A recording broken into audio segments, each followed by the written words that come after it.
Bom dia. Aqui nessa pandemia, domingo ninguém pode andar, não pode sair, ficar aqui cuidando dos pintos, olhando, muita chuva aqui no Nordeste, muita terra alagada, muito rio correndo e bem verde. Aqui vou mostrar aqui a criação de pinto pra. Olha o milho ali, ó. Aqui eu plantei mais, esqueci separar a galinha. Ó.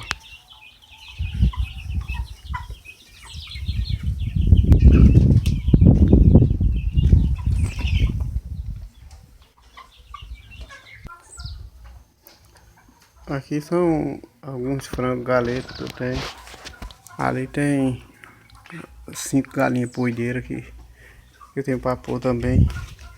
Isso aqui é criado para o consumo de casa.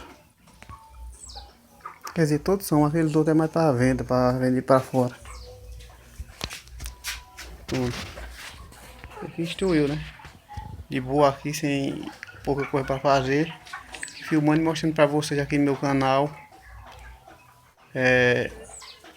Mais ou menos o que é o dia a dia da gente. Roça, criação de galinha, tem as ovelhas também, alguns garrotes.